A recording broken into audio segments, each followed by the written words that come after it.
Halo, kembali lagi di SNS Talk.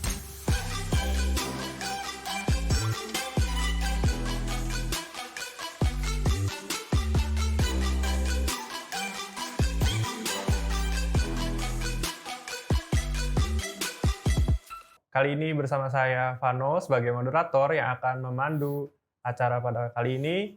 Dan untuk bintang tamu kita pada kali ini sudah kedatangan orang yang spesial, yaitu ada Mas Yoga sebagai CEO dan founder dari Penton.id. Nah, pada topik pembicaraan kali ini kita akan membahas tentang apa itu omnichannel. Nah, sebelumnya, sebelum masuk ke topik pembahasan nih Mas, boleh diceritain sedikit nggak tentang Penton.id itu apa gitu? Oke, sebenarnya kalau bicara masalah Penton, itu bisnis dari percetakan undangan atau wedding invitation, cetak tapi platformnya kita online, gitu. Jadi sesederhana bahwa kita cetak wedding invitation, tapi customer bisa pilih-pilih undangannya dan kemudian kustomisasi pesanannya melalui media online pakai websitenya kita, gitu. Sesederhana itu. Iya. Topik kali ini kan kita bahas marketing ya Mas. Kalau menurut Mas itu marketing itu apa sih? Sebenarnya kalau ngomongin marketing tuh sebenarnya seni justru kalau menurut aku. Kayak gimana caranya produknya kita itu dari message-nya bisa terdeliver sesuai sama yang kreatornya bikin atau foundernya bikin. Nggak cuma masalah jualan aja ya, gitu. Jadi kayak apa namanya, orang-orang kadang-kadang suka mikir, oh marketing ijazah buat jualan, gimana caranya biar laku gitu. Strateginya. Iya. Padahal tuh kalau kita mau mundur sedikit dan ngelihat yang lebih besar, marketing tuh cukup kompleks banget. Gimana caranya produknya kita dikenal, satu pasti. Benar. Karena kalau nggak mungkin laku kalau nggak dikenal. Terus yang kedua, gimana caranya image yang mau ditampilin tuh nyampe gitu. Misalnya kita pengen produknya kita tuh kelihatan eksklusif. Nyampe nggak ya itu ke customer gitu kan? Atau kita pengen kelihatan kalau produknya kita tuh punya pesan bahwa produknya kita ramah lingkungan, kita eco-friendly. Nyampe nggak ya ke mereka gitu. Terus udah gitu sampai juga bagaimana proses yang udah beli bisa tetap loyal ke kita dan di-maintain, itu juga part of the marketing gitu. Jadi kayak cukup kompleks sebenarnya kalau menurut aku. Berarti produknya sendiri juga harus bagus sendiri ya Mas, kalau sebelum marketing itu? Iya, dan karena apa namanya, kalau misalnya produknya nggak bagus kan itu jadinya cuman kayak gimmick aja ya. Tapi bagus di sini tuh bukan berarti kualitasnya harus selalu outstanding gitu ya. Benar. Karena setiap produk kan punya segmennya masing-masing, punya target pasar masing-masing. Belum tentu produk yang kualitasnya rendah itu berarti produk yang nggak bagus. Karena produk yang dengan kualitas rendah itu ada pasarnya sendiri. Gitu. Yang penting marketingnya mereka bisa tahu kemana produknya tadi harus dijual dan market mana untuk produk tadi. Kemudian produk yang kualitasnya lebih bagus tuh punya pasar yang lainnya lagi dan mereka harus bisa membedakan. Gitu. Jadi nggak berarti bahwa produk lo kualitasnya lebih jelek daripada produk si B, pasti lo nggak laku nih. Belum tentu, jangan-jangan kadang-kadang malahan ada produk yang kualitasnya lebih jelek, tapi apa namanya di pasar jauh lebih laku karena mereka tuh bisa meet sama pasarnya. Strategi gitu. juga ya. Bener gitu. Jadi tujuannya marketing sendiri itu apa Mas? Itu tadi ya, gimana caranya kita bisa mendeliver message dan value-nya dari produk tadi gitu. Kayak misalnya tanpa adanya misalnya marketing yang cuma seada-adanya ya, kayak cuma ada di brosur misalnya gitu, brosur atau enggak spanduk di apa namanya depan tokonya gitu, copywriting yang enggak ada, cuman gambar produknya doang kayak enak dan murah, udah gitu doang. Kayak tapi kayak apakah di dalamnya ingredients-nya gimana, itu nggak ada ceritanya. Oh sebenarnya ini kita pakai barang-barangnya organik apa segala macam, tuh nggak diceritain. Makanya orang pasti akan sulit buat menangkap bahwa itu produk spesial dan buat gue nggak ya gitu. Karena kan kalau misalnya produknya itu pesannya nggak tersampaikan, misalnya Vano lagi ngeliat barang tertentu kan, gimana caranya Vano akan ngerasa bahwa itu kayaknya produk buat gue deh. Iya, nggak ada yang di-deliver. Iya, nggak di-deliver karena lo nggak ngerasa bahwa kayaknya produk itu dibikin buat gue deh, gitu. Misalnya, kalau misalnya ada pesannya, misalnya Vano lagi concern masalah kesehatan misalnya, lagi pengen nurunin berat badan, terus ada produk makanan, bukan makanan kesehatan ya, kayak restoran aja gitu. Tapi kayak dia bilang bahwa ini rendah kalori, makan sebanyak apapun ini nggak akan bikin lo gendut, itu kan lo kayak ngerasa bahwa kayaknya cocok deh buat gue, gitu kan? Karena pesannya terdeliver, itu patut di marketing. Gitu. Kalau dari Pantone sendiri, strategi marketingnya seperti apa gitu, Mas? Oke, kalau ngomongin Pantone, karena Pantone ini cukup unik. Kenapa gue cukup unik? Karena customer-nya itu cuma one time dan first time customer. Iya, sekali seumur hidup ya. Sekali seumur hidup. Jadi kayak kalau tadi aku bilang bahwa loyalitas dan segala macam itu adalah bagian dari marketing yang cukup penting. Di Pantone itu menjadi tidak penting karena kita nggak butuh loyalitasnya dari mereka. Jadi makanya marketing ini tuh nggak bisa satu sukses di produk satu langsung di copy sama yang lainnya gitu ya. Jadi kalau yang di Pantone tuh kita punya strategi yang fokus sama akuisisi, gitu. Akuisisi dan bagaimana membangun sebuah trust agar customer journey-nya ketika mereka mau beli di Pantone itu dalam proses mempertimbangkan apakah mereka mau pakai kita atau enggak, itu tuh bisa semakin besar. Jadi mereka bisa cepat convert atau melakukan pembelian. Jadi ibaratnya sesederhananya adalah kan kalau misalnya kita mau beli suatu barang itu kan ada perjalanannya ya customer ya, nggak tiba-tiba ngelihat satu produk barang langsung beli saat itu juga. Ada gitu. proses bisnisnya gitu. Iya, ada proses mempertimbangkan dulu, cari-cari pembandingnya dan segala macam. Kadang-kadang harus diskusi dulu. Kalau dalam hal ini undangan pernikahan, karena kita bikin undangan pernikahan, diskusi sama pasangan lah, dicek-cek dulu apakah ini cocok buat gue karena ini adalah untuk momen pernikahan, pasti akan lebih tinggi proses pertimbangannya. Jadi yang jadi fokusnya Pantone melihat customer journey-nya yang kayak gitu, kita bisa mapping mana nih yang paling penting. Yaitu pertama kali adalah proses akuisisi. Jadi kita harus reach-nya harus makin banyak karena kita harus selalu ditemukan oleh calon-calon mempelai baru di luar sana. Jadi kalau kita gagal untuk diketahui oleh calon-calon mempelai baru, artinya kita kehilangan potensial calon customer. Dan yang sudah tahu ke kita harus bisa meyakinkan mereka bahwa kita adalah vendor yang tepat. Jadi dua strategi utamanya adalah untuk itu. Sedangkan kita lebih tidak fokus kepada bagaimana loyalty dan retention segala macam. Itu nggak perlu ya. Iya, retentionnya kita kurangin lah. Dikesampingkan dulu sama kita karena itu bukan fokusnya kita gitu. Jadi kurang lebih strategi yang kita pakai itu fokus sama dua hal itu. Nah, sekarang ini kan kita lagi ngomongin omni channel marketing ya, Mas. Kan omni channel marketing itu secara umum marketing lintas platform gitu.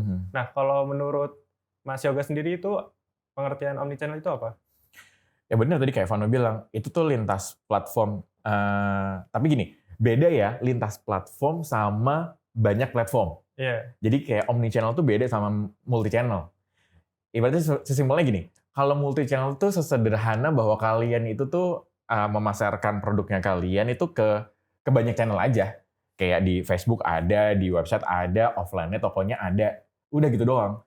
Cuman tuh nggak ada integrasinya, nggak ada yang bisa nyambungin antara mereka sendiri gitu. Jadi kayak contohnya mau beli online, ya udah beli online, beli offline aja. Beda sama omnichannel. Misalnya kayak paling gampang nih, kemarin banget aku habis beli nyari keranjang box di S Hardware gitu. Jadi mereka punya satu website namanya Rupa-Rupa. Itu tuh gue bisa nge-short dulu box yang gue pengen, yang lagi diskon di mana. Karena kalau di websitenya bisa short by discount, by pricing segala macam. Dan lo nggak akan bisa lakuin itu kalau lagi di store mereka. Lo kan nggak mungkin cari ngiterin semuanya itu barangnya. Baru kalau udah oke, gue nggak bisa langsung check out di situ karena gue nggak tahu bahannya bagus apa enggak, walaupun murah. Makanya gue butuh offline-nya. Tapi gue butuh online-nya itu untuk tadi sebagai salah satu perjalanan gue untuk kayaknya ini oke, ntar gue lihat yang ini juga oke, ntar gue lihat deh di store-nya gimana. Gitu. Abis itu gue ke store-nya untuk cek barang yang tadi gue udah sempat shorting dan segala macam. Oh, oke, langsung gue check out-nya ada di toko. Gitu loh. Nah, itu kan terintegrasi ya. Jadi kayak itu tuh maksud aku kayak omnichannel tuh harusnya lebih dari sebuah multi platform, tapi mereka harus bisa terintegrasi. Saling terhubung gitu. Jadi ini sih menurut aku sesederhananya ya, omnichannel itu fungsinya cuma buat satu hal, yaitu experience-nya customer dalam perjalanannya mereka sebelum sampai akhirnya beli produknya kalian itu tuh seamless aja gitu loh. Jadi kayak akhirnya tuh setiap perjalanannya mereka itu tuh kayak sesuai dengan behavior-nya mereka dalam mau beli barang itu. Tadi kayak misalnya contohnya aku kan mau beli barang-barang perintilan rumah tangga.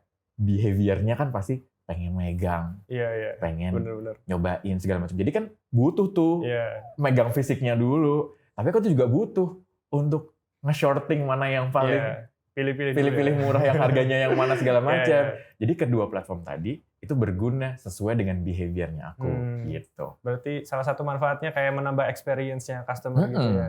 Bener. Bayangkan kalau misalnya dibandingkan dengan misalnya toko sejenis yang lainnya misalnya ada tapi dia cuman ya kalau beli online ya check out online aja mas gitu. Kalau mau beli di toko ya di toko aja. Di toko gue pusing nanti barangnya ada di online, di store-nya nggak ready, ya kan? Kalau di tadi aku sempat sebutin kan bisa available di store yang mana dan segala macam itu sangat menyenangkan sekali gitu.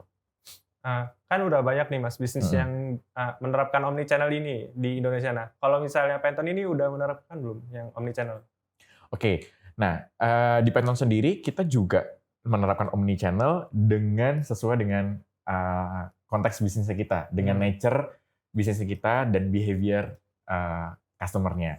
Sama nih, kalau tadi kita bicara misalnya tadi aku toko perkakas rumah tangga, butuh fisiknya, customer aku tuh juga butuh fisiknya. Bener. Gitu, melihat undangan cetak masalahnya, bukan digital, dan kebetulan jadi aku harus melihat bagaimana dulu behavior pasarnya, seperti tadi aku sebutin. Behavior pasar aku, di mana untuk kelas menengah dan menengah atas, mereka akan lebih concern ke bagaimana quality dari produknya. Jadi mereka butuh sekali melihat bentuk fisiknya. Akhirnya kita bikin yang pertama, selain kita ada social media, website dan lain-lain, kita tuh juga bisa beli namanya sample kit. Jadi sample kit itu tadi, pesannya tetap online, tapi mereka sebelum beli itu, mereka bisa dapetin dulu sampel kit barang-barang produk sampelnya kita dan itu bisa dikirim ke alamat mereka. Jadi sebelum mereka melanjutkan untuk aku mau pakai model yang ini, kertas yang ini, kertas A atau B, itu mereka sedang dalam memegang sendiri bentuk fisiknya. Itu kan sebagai bentuk experience yang mereka bahwa ini vendor memang jauh, online, totally online. Gue nggak bisa datang ke tempatnya mereka dan pilih-pilih undangannya secara offline. Tapi mereka menyediakan sesuatu fasilitas yang bisa fulfilling needs-nya mereka. Needs-nya mereka kan mau ngeliat rapih nggak sih, lemeh, gitu-gitu kan. Satu itu, omnichannel yang kita pakai. Yang kedua, omnichannel dari proses marketingnya kita di social media. Salah satu contoh paling gampang adalah memaksimalkan channel dalam satu social media Instagram aja. Customer ini kan bisa reach kita lewat channel direct message, bisa komen, bisa nyari link WhatsApp di situ. Pernah nggak Vano kayak nemuin ada akun Instagram yang tulisannya di bio-nya adalah no DM? Iya, itu. Iya kan? Segala macam. Kadang-kadang sempat nggak kepikiran, no DM itu berarti banyak customer yang nge-DM. Tapi sebenarnya di situ tuh mau ngasih tahu bahwa kejujuran, lo jangan DM dong, kita nggak sempat balas, pakai yang lainnya aja dong. Berarti sebenarnya dia sudah menyadari bahwa customer-nya itu journey-nya ada yang lewat ke DM. Ya nggak? Tapi mereka nggak mampu menangkap itu. Kehilangan itu. Gitu. Ya masa kita nyuruh customer buat nggak nge-DM. Kan kita harus justru harus melihat bagaimana behavior dan journey customer. Iya, benar. Gitu kan. Nah, instead of kita bikin bio yang no DM, justru kita mengotomasi DM kita. Jadi kalau nanti Vano cek masuk Instagramnya Pantone, ketikin keyword Kak mau nanya-nanya dong, itu akan automatically kebalas. Halo Kak Vano, apa yang mau ditanyain? Masalah cetaknya, durasi cetak segala macam, Kak Vano bisa pilih. Jadi kita udah pakai teknologi untuk mengotomasi si DM kita. Kalau di situ nanti Vano nanya harganya berapa juga langsung ada direspon 24 hours real time di situ. Itu adalah salah satu caranya bagaimana kita ningkatin experience-nya customer. Jangan sampai masuk di DM 2 hari lagi baru dicek. Iya, benar. 3 hari lagi customer-nya udah keburu ngecek punyanya kompetitor. Iya, hilang. Udah hilang gitu loh. Jadi tadi omni channel itu tuh tidak hanya sekedar ya udah bikin platformnya, tapi bagaimana dia juga terintegrasi. Kayak contohnya misalnya di situ nanti akan ada balasan otomatis. Kalau Kak Vano pengen ngobrol kita lebih lanjut segala macam, klik aja link di bawah ini, itu adalah link ke WhatsApp, masuk ke WhatsApp gitu. Jadi semuanya terintegrated. Kita memastikan dan meminimalisir customer tuh nggak hilang di channel-channel yang mereka masuk. Gitu. Berarti pemilihan platform itu juga penting ya Mas. Kita harus tahu kayak tadi ada otomasi segala macam itu kan kita harus manfaatkan semaksimal mungkin. Ya betul. Pilihan platform penting dan jangan sampai gini. Walaupun kita sekarang ngebahas, omnichannel penting nih, Mas. Terus buat gue yang lagi mulai bisnis, jadi semuanya gue harus lakuin dong Mas. Gitu. Bikin channel gitu. Idealnya memang banyak platform, semakin banyak potensi yang kita bisa reach gitu ya.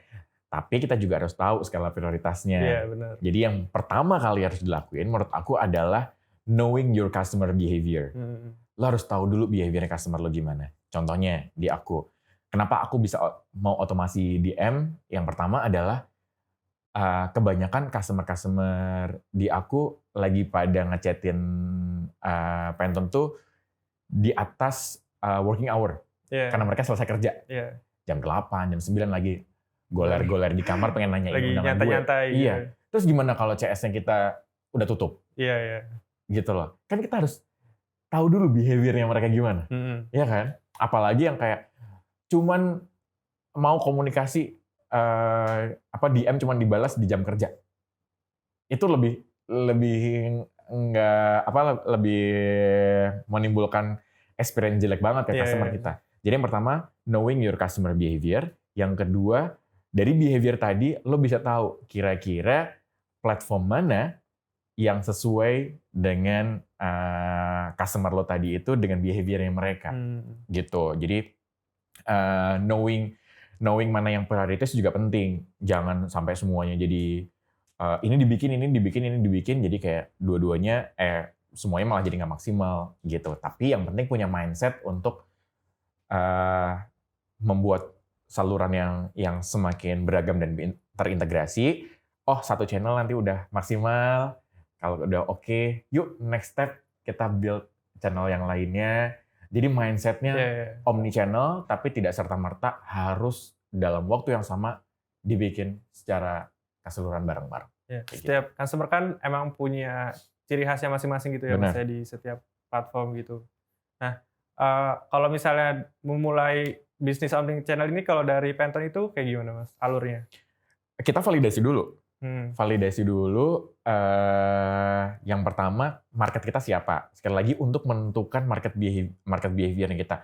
Dan ini tuh kayak suatu hal yang sering dilupain loh sama kebanyakan pelaku bisnis baru mulai awal tuh. Mereka tuh nggak research dulu behaviornya gimana. Bener. Dan mereka selalu mengasumsikan behavior customer itu sama kayak behavior ownernya. Misalnya sesederhana deh, lo kenapa nggak jualan di TikTok? Hah? TikTok kayaknya nggak gue banget. Itu kan nggak lo banget, tapi belum tentu customer lo. Siapa tahu marketnya ada di situ. Ada di situ. Jadi lo nggak pakai platform X, it doesn't mean your customers doesn't use that platform. Gitu kan. Jadi jangan berasumsi sesuai dengan apa yang terjadi dalam diri lo. Gitu. Jadi lakukan validasi dulu. get some research, terus put the data on the table, lo analisa, oh customer gue di sini, kemudian most likely mereka akan carinya di sini. Contohnya misalnya sama-sama undangan pun nih, Vano, kayak dengan market yang berbeda karena aku adalah di market A dan market B+, menengah dan menengah atas, mereka akan lebih banyak melihat invitation segala macam di Instagram dan kemudian reference yang ada di platform wedding yang besar, misalnya kayak ada Brand Story dan segala macam, dibandingkan dengan masuk ke search engine undangan murah Semarang. Mereka nggak kayak gitu, tapi mungkin di market yang lainnya melakukan hal itu. Percetakan di Semarang. Jadi mereka concernnya ke percetakan, bukan ke desainnya segala macam. Tapi mana yang dekat sama rumah mereka. Jadi berbeda pasar aja udah beda. Nah mungkin kalau market yang di menengah dan menengah bawah, mungkin ketika produknya sama kayak aku, oh mungkin mereka akan justru oke ketika mereka fokus ke search engine marketing mungkin. Biar kalau ada orang dekat rumahnya mereka mau nikah, search di Google, mereka pertama kali langsung akan showing up listed sebagai pilihan gitu. Mereka mungkin nggak buka Brand Story atau apa gitu-gitu. Jadi produknya sama pun aja, customer-nya bisa berbeda tergantung sama segmennya mereka. Gitu. Terus habis market validation, langkah selanjutnya apa? Oke, habis market validation kita udah tahu tuh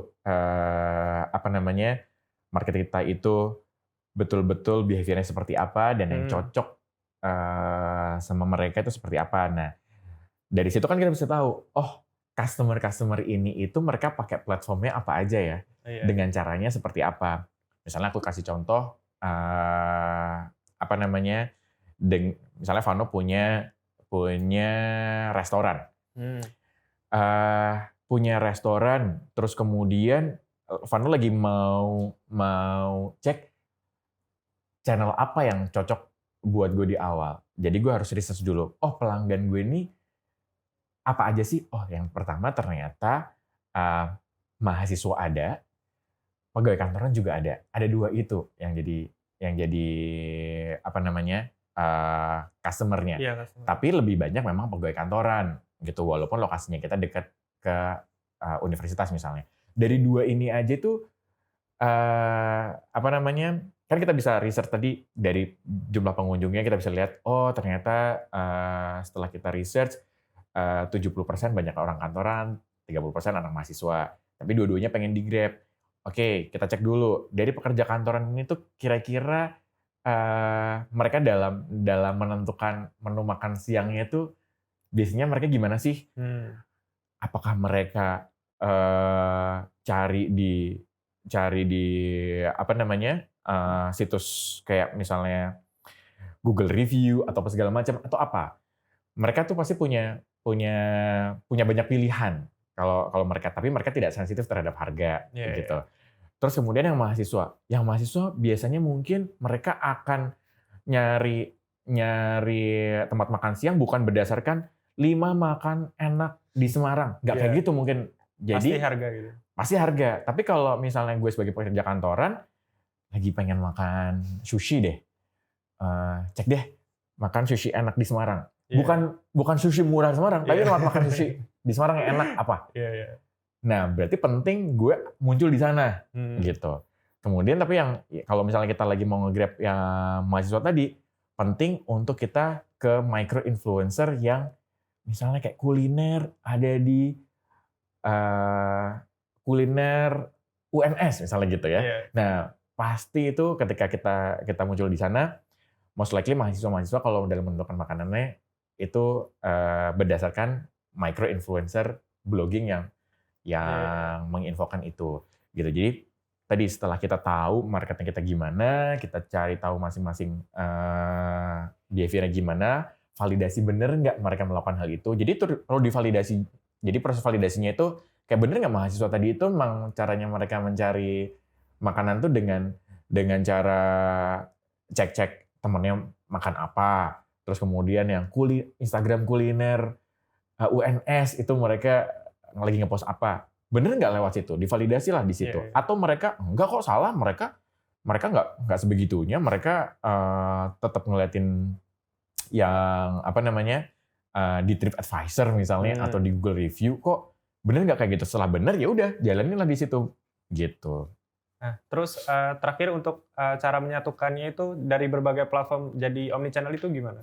Oke, nah itu butuh proses yang nggak sederhana ya, karena ini tergantung sama skala bisnisnya. Benar. Jangan juga dibilang, oh berarti kalau tadi Mas Yogi bilang kayak toko perkakas rumah tangga itu kan udah gede banget, mereka punya resource yang sebegitu banyak untuk membuat website yang very connected dengan story mereka. Tapi jangan dilihat yang harus cuman begitu. Tapi mindset-nya bagaimana kita bisa mengintegrasikan itu biar experience-nya bagus. Kayak contohnya sederhana tadi yang aku bikin sampel kit. Sampel kitnya kita tuh nggak dijual dengan di website kita yang very sophisticated segala macam, tapi listing ada di marketplace, bisa dibeli di Tokopedia dan segala macam. Jadi platformnya bisa pakai yang udah ada aja, nggak perlu ya udah kita bikin yang super fancy. Di websitenya kita harus punya fitur how to buy sample kit segala macam. Nggak perlu sebegitunya. Mungkin kita punya mindset untuk nanti getting better masuk ke sana. Tapi sebelum getting better, make it happen dulu. Iya benar. Gitu loh. Jadi malah habis di situ ya. Habis di situ. Make it happen dulu. Yang penting ada tadi sample kitnya ada karena gue pengen ngebantuin customer gue experience-nya bagus. Listing deh di Tokopedia. Yang customer sudah sangat aware sekali dengan caranya mereka beli di sana. Kadang-kadang ada promo free ongkir lagi apa segala macam. Sementara gue nggak bisa offer itu kalau misalnya pakai website gue sendiri, ya kan? Jadi jangan berpikir yang kayak too kompleks dulu. Jadi sesederhana gitu, lo pun bisa ngasih sampel dia. Apapun kalau misalnya bukan undangan ya, kalau tadi ya gue ingin undangan. Misalnya dalam hal ketika kita bikin produk apparel gitu ya, misalnya custom shoes. Kalau daripada Kak yang bahan sweat tuh gimana sih dan segala macam, lo bisa lo bikin kayak misalnya kayak gue sampel kit tapi itu kayak potongan ada sampel kulit kecil-kecil gitu, mereka bisa pegang dan segala macam, dan sampel kitnya bisa dijual di Tokopedia yang nanti ketika mereka bisa order tinggal di refund sebagai kredit, mengurangi mengurangi tagihan sampel kitnya yang tadi dijual. Win-win, nggak perlu ribet. Gitu. Jadi nggak perlu berpikir terlalu kompleks, yang penting mindset-nya kita tahu omnichannel ini penting dan gue akan mengarah ke sana. Tapi apa yang gue jalankan sekarang sesuai dengan kapasitas gue, step by step, getting better. Oke, Mas. Tadi kan udah ngomongin tentang caranya, bagaimana membuat omnichannel ini. Nah, kalau keunggulan omnichannel-nya sendiri itu apa aja sih, Mas? Yang pertama yang pasti keunggulannya customer pasti akan seneng. Experience-nya dapet, dan ketika dalam tahap consideration, misalnya sederhana banget, Vano lagi ngechat vendor atau milih, karena kan pasti dalam perjalanan kita kan nggak mungkin nggak banding-bandingin ya. Zaman sekarang dengan too many information di sana, pasti kayak satu dulu deh, gue ini udah gue simpan dulu, tapi gue mau lihat yang lainnya dulu gitu. Once Vano nanti masuk lebih dalam, mencari tahu gimana cara ordernya dan segala macam, ribet banget ternyata. Seribet gini deh, CS-nya bilang, Kak ini aku mau pesan ya, tolong dilengkapi Kak ya, form ini banyak banget ininya. Ya Allah, malas banget gue ngetiknya, udah belum di copy, select all, paste gitu kan. Dibandingkan dengan satunya lagi kayak bentuknya udah ada formnya, langsung klik segala macam, the experience udah beda gitu. Jadi kayak adanya omnichannel ini tuh bikin kita makin seneng dan experience-nya makin bagus. Jadi potensi nanti customer satisfied itu lebih besar, yang artinya ketika customer satisfied, potensi untuk mereka akhirnya menjadi loyal ke kita dan kemudian mereka melakukan retention, melakukan pembelian kembali, atau mereka ngomong sama teman-temannya, itu akan tinggi. Karena gini, kayak buat aku, soalnya ini strategi yang juga sedang aku jalankan di Pantone, karena Pantone sekarang lagi fokus tidak lagi ke dalam bagaimana membuat produk yang oke dan segala macam, karena produknya sudah valid, marketnya sudah valid. Yang jadi fokus kita adalah meningkatkan customer experience. Customer experience ini tidak berhenti dengan gimana caranya produksinya cepat, kualitasnya bagus. Itu mah bukan untuk customer experience. Emang lo harusnya begitu. Customer experience itu harusnya menimbulkan sesuatu yang beyond their expectation, yang melebihi ekspektasinya mereka. Kalau produksi lo cepat, barangnya bagus, selesai tepat waktu, secure, iya emang harusnya segitu. Emang harusnya begitu. Itu nggak ada something yang worth to tell kepada orang lain. Lo nggak mungkin dong bilang sama temen lo, kemarin gue habis ke vendor nikahan ada undangan, dia ini deh, produknya nyampe tempat gue aman deh, bagus. Temen lo akan ngomong, ya emang harusnya gitu nggak sih? Bener. Gitu loh. Tapi lo harus bisa menimbulkan sesuatu hal yang kayak asli sih. Mereka udah oke banget, yang ininya juga gampang, pesannya oke. Contohnya kalau di Pantone tuh kita juga udah bikin automation setiap fase produksinya. Itu tuh mereka dapetin notification ke emailnya mereka, ngasih tahu progresnya sampai mana. Even pertama kali mereka habis bayar segala macem, itu ada perkenalan dari timnya kita. Ada aku yang perkenalan bahwa, halo aku Yoga dan segala macam. Gue pengen make sure semua everything's okay. Kalau nanti ada apa-apa, bla bla bla, boleh hubungin gue. Di situ tuh kayak ngerasa walaupun kitanya online, tapi gue di email loh nih sama salah satu timnya mereka yang mereka mau pasang badan kalau ada apa-apa tuh please hubungin gue. Walaupun itu automation, tapi buat customer itu terhubung gitu ya. Terhubung kayak ngerasa gue nggak worry. Kalau ada apa-apa nih orang gue cari-cari deh. Iya benar. Gitu loh. Tapi itu menimbulkan rasa trust yang beyond their expectation. Mereka kan berekspektasinya mungkin oh ya udah gue DP apa segala macam bla bla bla diproduksi gitu. Tapi mereka tidak berekspektasi bahwa setiap tahapannya selalu diberikan notification progressnya. Tracking gitu. Iya, jadi kayak dari hal-hal itu menimbulkan customer experience. Jadi tujuan yang paling utama adalah bagaimana meningkatkan customer experience yang harapannya bisa menimbulkan sesuatu yang very wonderful and worth to tell gitu. Terus itu kita juga dapat meningkatkan brand awareness kita juga ya. Soalnya kan banyak platform yang kita buka, jadi brand kita juga semakin dikenal juga. Iya, itu juga salah satu benefit yang kita bisa dapetin, yang walaupun misalnya TikTok itu bukan, karena kita juga mau masuk TikTok nih sekarang. Dan kalau pertanyaannya, kok lo baru sekarang mas masuk ke TikTok? Karena tadi kita juga punya mindset, kita tahu bahwa masuk ke TikTok itu penting sebagai strategi omnichannel. Tapi apakah prioritas pada saat waktu itu? Belum. Masih belum. Tapi saat ini kita sudah mau melihat bahwa kayaknya it's okay untuk melihat bahwa di situ kayaknya kita bisa bikin storytelling yang seru deh gitu kan. Dengan caranya sendiri gitu, nggak kayak di Instagram bentuk kontennya dengan cerita belakang layarnya kita gimana, behind the scene-nya gimana dan segala macam, kayaknya seru dengan ada storytelling-nya gitu-gitu. Dan itu pasti akan ada orang-orang yang tidak ke-reach di Instagram, tapi ke-reach-nya di TikTok. Mungkin aja bukan langsung customer-nya, tapi gara-gara adeknya bilang, ini ada vendor undangan bagus deh buat lo dan segala macam. Mereka bisa sampaikan itu. Sekarang kan semuanya di TikTok ya mas ya. Betul. Jadi itu tadi, walaupun gue juga nggak pakai TikTok apa segala macam, it doesn't mean customer gue nggak ada di sana. Gitu. Yang penting tahu prioritasnya aja. Nah, yang utama itu kan kalau misalnya kita udah dapat banyak customer, tentunya kita juga pendapatan makin meningkat ya mas ya. Jadi omnichannel ini juga dapat meningkatkan pendapatan. Iya pasti. Dan itu tadi, ketika satu omnichannelnya kita bikin itu sukses, nanti most likely pendapatan kita akan naik. Akhirnya kita punya resource yang baru untuk kita exploring another platform. Karena another platform kita juga butuh resource juga kan. Makanya daripada di awal disebar-sebar kemana-mana, fokus dulu satu, ningkatin sales di satu platform yang paling utama. nanti deh kemudian resource-nya lainnya setelah udah cukup gede dipakai untuk maksimalin resource yang lainnya. Kayak gitu kurang lebih. Tadi kan udah acara, terus keunggulan. Nah, sekarang strategi nih.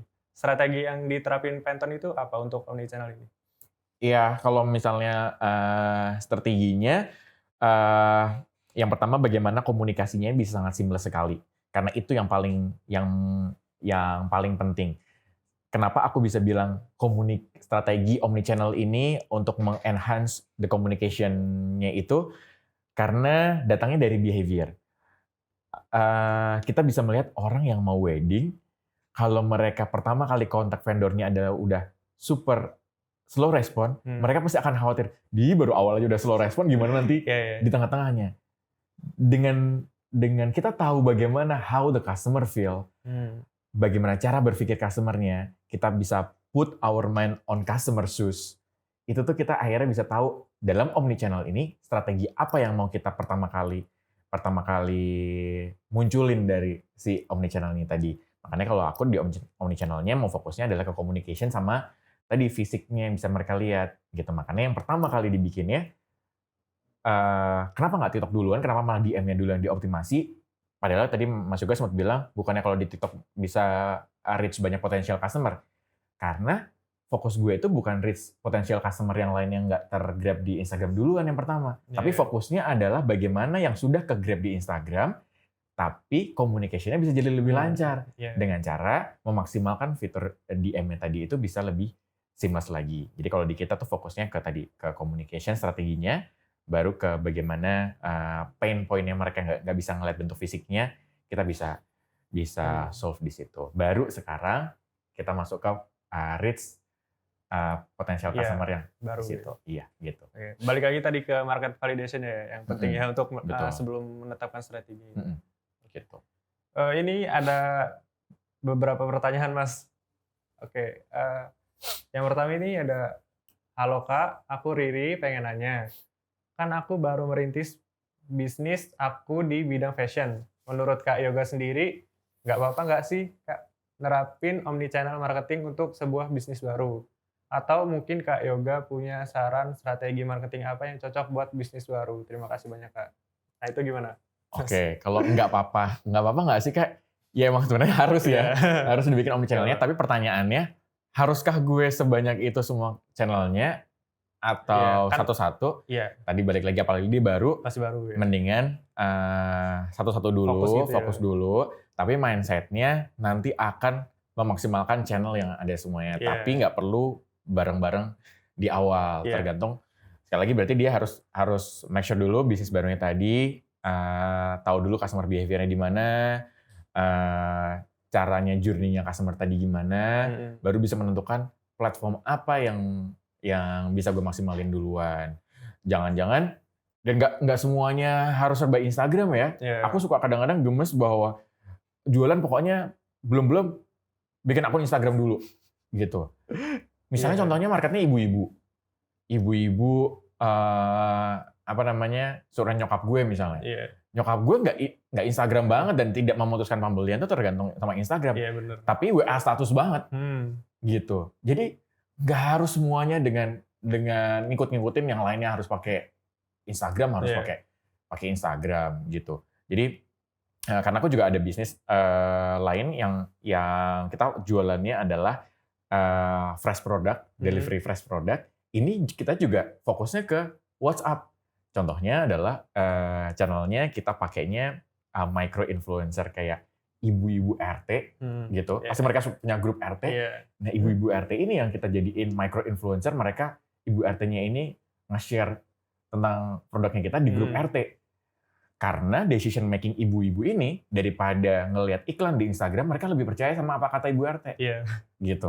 Jadi itu bisa kita dapatkan setelah kita tahu behavior customer kita kayak gimana. Jadi, kita akan fokus dulu ke situ deh, ke WhatsApp deh. Gimana caranya kita tuh bisa jadi ibu RT ini tadi itu kita support dengan copywriting-nya kita juga bikinin. Karena kalau ibu RT-nya disuruh bikinin sendiri kan bingung ya. Nah, itu suatu strategi omnichannel yang kita juga bikin sesuai dengan skalanya kita di mana, budgetnya kita juga nggak harus yang terlalu tinggi untuk membuat sesuatu yang sophisticated dan segala macam.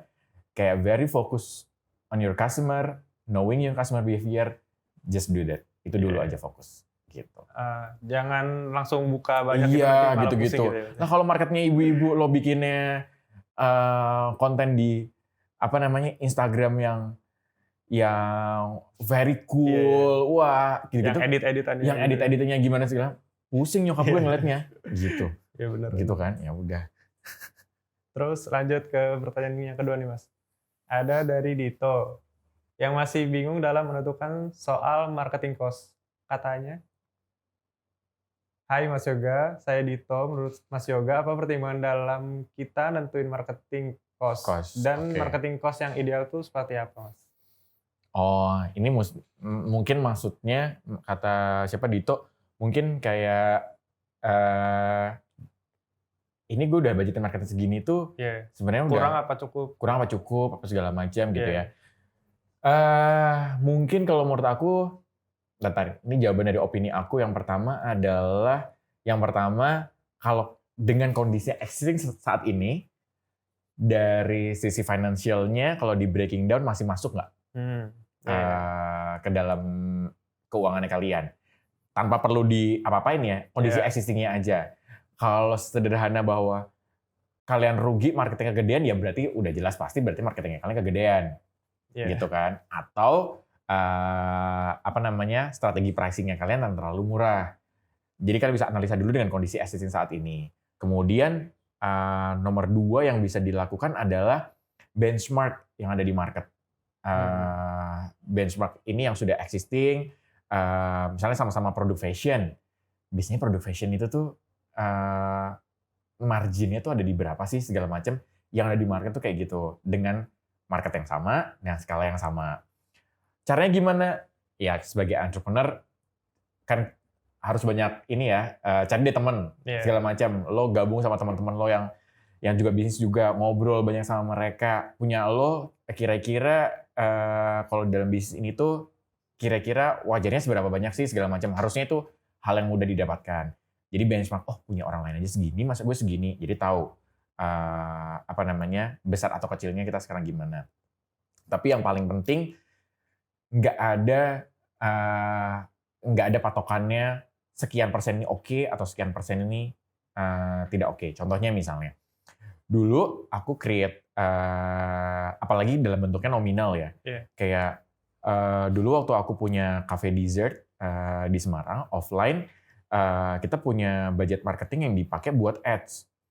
1 kliknya misalnya sekian ribu rupiah gitu. Aku bisa bilang mahal banget gitu. Karena dibandingkan dengan harga produk dessertnya yang dijual.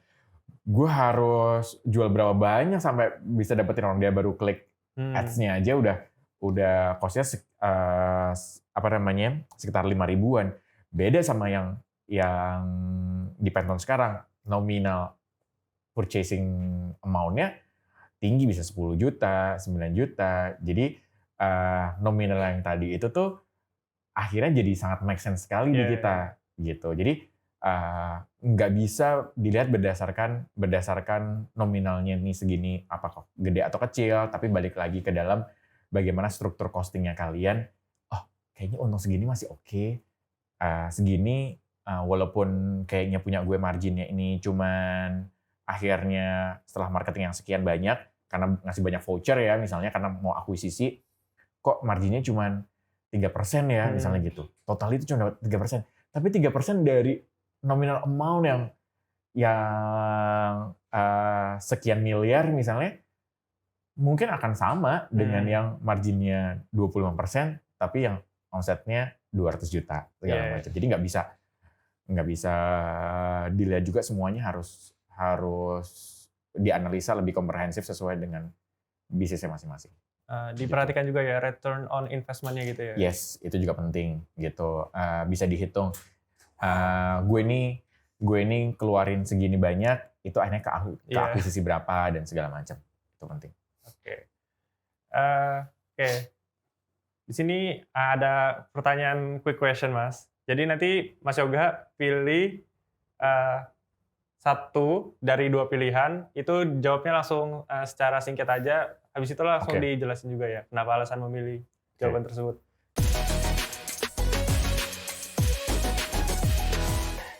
Oke, yang pertama itu ada marketing offline atau online? Online. Online. Kenapa itu? Dua-duanya penting. Iya. Tapi kalau cuma boleh milih satu, online karena gampang di measure. Gitu. Ada matriksnya, ada numbers-nya. Kalau offline, gue nggak bisa tahu yang lihat billboard gue berapa banyak orang. Gitu. Sulit ya. Oke. Terus yang kedua, produk centric atau customer centric? Customer centric. Pasti. Itu? Karena kita bikin sesuatu, mau jualan tuh buat customer-nya. Bukan untuk men-satisfy kitanya bahwa produk yang bagus nih karena gue bisa bikin masterpiece yang oke, karena gue mau membuktikan kepada orang bahwa gue nih bisa produksi ini loh. Tapi kalau marketnya nggak ada, mau buat apa? Gitu. Oke, terus meningkatkan penjualan atau mengenalkan produk? Apa meningkatkan penjualan? Atau mengenalkan produk? Mungkin lebih kayak mengenalkan produk. Oh, ya, mengenalkan produk. Karena mengenalkan produk itu nanti akan berdampak meningkatkan penjualan. Iya juga. Gitu. Oke, terus lebih mending pakai influencer atau iklan biasa? Dalam kondisi aku saat ini, iklan biasa. Iklan biasa. Karena aku lebih gampang nge-profiling. Kayak misalnya, Mas Wano influencer. Followernya 2 juta. Iya. Lah, itu 2 juta kalau gue endorse ke Mas Wano itu dari dede-dede gemes, mbak ibu-ibu, semua jadi followernya nggak semuanya tertarget sama produk undangan gue. Gitu. Jadi ngapain gue pakai influencer, mendingan iklan yang sudah targeted gue bisa tahu. Dalam kondisi aku. Oh iya. Gitu. Terus yang terakhir nih, omni channel atau multi channel? Omni channel. Iya. Kenapa? Dengerin lagi tadi di awal. Oke. Semua pertanyaan udah dijawab nih. Oke, kita sesinya udah berakhir nih Mas. Kita tutup sesi untuk topik omnichannel pada kali ini. Udah banyak banget nih tentang omnichannel yang kita dapetin dari Mas Yoga ini nih. Banyak dagingnya. Oke, terima kasih ya Mas Yoga untuk kehadirannya di sini. Sama-sama Vano. Semoga tadi penjelasannya cukup jelas. Terus paling ada kalau buat jadi kesimpulan, mungkin tadi terlalu kompleks ya. Kalau buat teman-teman yang lagi mau bikin startup dan segala macam, nggak usah terlalu pusing. Satu values yang ada di Penton soalnya kita harus make it happen dari make it better. Gitu. Jadi jalin dulu aja yang ada sesuai dengan kondisi kalian saat ini, dengan resource yang ada, fokus aja ke situ. Nanti dibikin lebih baik lagi ke depannya. Gitu. Oke, terima kasih Mas Yoga. Sama-sama.